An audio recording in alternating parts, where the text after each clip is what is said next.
വിഡ്ഢികളായ ആടുകളുടെ കഥ കേട്ടാലോ? ഒരു മനോഹരമായ ഗ്രാമത്തിലാണ് ഈ കഥ നടക്കുന്നത്. ആ ഗ്രാമത്തിൽ ഒരു വലിയ പുഴയുണ്ട്. പുഴയ്ക്ക് കുറുകെയായി ഗ്രാമനിവാസികൾ ഒരു പാലവും നിർമ്മിച്ചിട്ടുണ്ട്.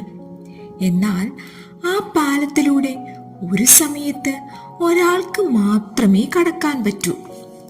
ഒരിക്കൽ 2 ആടുകൾ പാലം കടക്കുവാൻ വന്നു. 2 പേർക്കും ഒരേ സമയം പാലത്തിലൂടെ പോണം. 2 പേരും പാലത്തിലൂടെ നടന്ന് പകുതി വരെ എത്തി. മുഖത്തോട് മുഖം നോക്കി നിൽക്കുകയാണ്. 2 പേരും പിറകോട്ട് പോകാൻ തയ്യാറല്ല.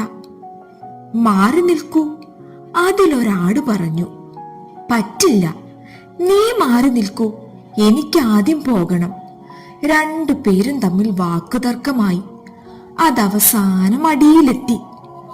കൊമ്പുകൾ കോർത്ത് അവർ തമ്മിൽ അടിയുണ്ടാക്കി.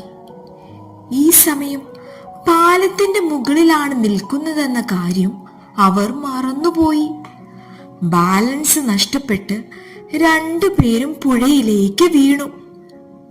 അഹങ്കാരം മാറ്റിവെച്ച് ആരെങ്കിലും ഒരാൾ വഴിമാറിക്കൊടുത്തിരുന്നെങ്കിൽ ആടുകൾക്ക് ഈ ഗതി വരില്ലായിരുന്നു.